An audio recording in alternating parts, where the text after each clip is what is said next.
साथियों, आज हम बात करेंगे रायगढ़ रियासत की। वर्तमान छत्तीसगढ़ में स्थित है। रायगढ़ रियासत ब्रिटिश राज के समय में भारत की एक प्रिंसली स्टेट थी। यह गोंड राजवंश के राजाओं द्वारा शासित थी। इसकी स्थापना सन 1625 में हुई थी। भारत सरकार में शामिल होने वाली सबसे पहली रियासत रायगढ़ रियासत थी, जिनको उस समय के वर्तमान राजा ललित सिंह ने भारतीय संघ में विलय किया था। राजा ललित सिंह जी बहुत बड़े दानी थे। राजा ललित सिंह ने रायगढ़ के विकास में बहुत ज़मीनें दान दी और विकास करवाया। राजा ललित सिंह महाराजा चक्रधर सिंह जी के पुत्र थे। महाराजा चक्रधर सिंह संगीत और कला में बहुत काम किए, जिसके कारण रायगढ़ रियासत को पहचान मिली। रायगढ़ में आज भी चक्रधर समारोह पूरे 10 दिन तक हर्षोल्लास के साथ मनाया जाता है। महाराजा चक्रधर सिंह पोर्ते का जन्म 19 अगस्त 1905 को रायगढ़ रियासत में हुआ था। वे नन्हे महाराज के नाम से परिचित थे। उन दिनों रायगढ़ रियासत में देश के प्रख्यात संगीतज्ञों का नियमित आना जाना होता था। पारखी संगीतज्ञों के सानिध्य में शास्त्रीय संगीत के प्रति आपकी अभिरुचि जागी। राजकुमार कॉलेज रायपुर में अध्ययन के दौरान आपके बड़े भाई के देहावसान के बाद रायगढ़ रियासत का भार आकस्मिक रूप से आपके कंधों पर आ गया। सन 1924 में आपका राज्याभिषेक हुआ।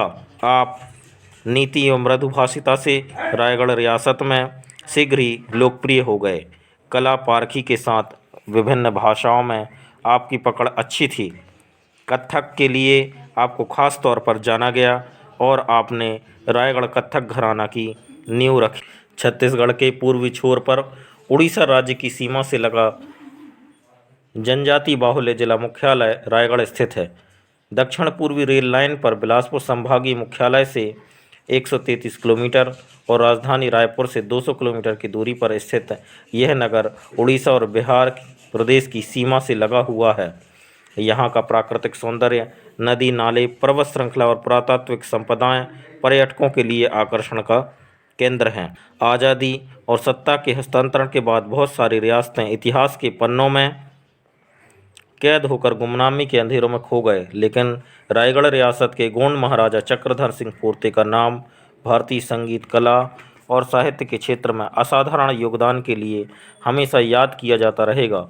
राजसी ऐश्वर्य और झूठी प्रतिष्ठा की लालसा से उन्होंने दूरी बनाते हुए अपना जीवन संगीत, नृत्य कला और साहित्य को समर्पित कर दिया।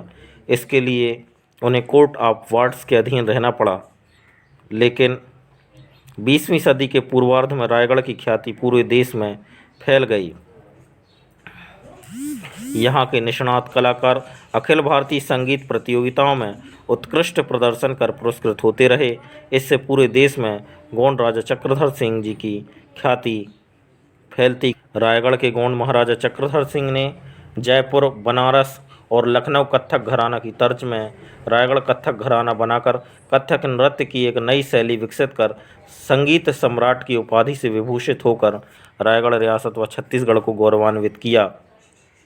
संगीतानुरागी और कला पारखी तो वे थे ही, एक अच्छे तबला वादक और सितार वादक व विलक्षण तांडव नृत्य में भी निपुण थे।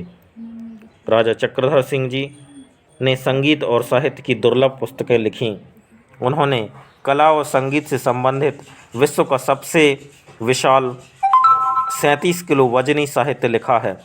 इन्हें भारत का संगीत सम्राट ही नहीं, विश्व संगीत सम्राट की उपाधि प्राप्त है। इंग्लैंड में इनके नाम पर फिल्म बन चुकी है, पर भारत के फिल्मकारों को इनका इतिहास तक मालूम नहीं। इन्होंने कोरबा मार्ग पर एक गांव की स्थापना की, जिसको भूपदेवपुर कहा जाता है। महाराजा चक्रधर सिंह को तालतोय निधि के लिए नोबेल पुरस्कार मिलना लगभग तय था। उनका यह विशाल ग्रंथ अंग्रेज़ों के संग्रहालय में रखा हुआ था, पर षड्यंत्र के तहत ब्रिटिशियों व राजनीतिक मंशा के चलते उन्हें नोबेल पुरस्कार नहीं दिया गया। 7 अक्टूबर 1947 को रायगढ़ में राजा चक्रधर सिंह जी का देहावसान हो गया। छत्तीसगढ़ शासन ने महाराजा चक्रधर सिंह जी की स्मृति में कला एवं संगीत के लिए राजा चक्रधर सम्मान स्थापित किया है। ऐसे कला और संगीत को समर्पित महान व्यक्तित्व गोंड राजा चक्रधर सिंह जी को आज उनकी जयंती पर शत शत नमन और विनम्र श्रद्धांजलि समर्पित है।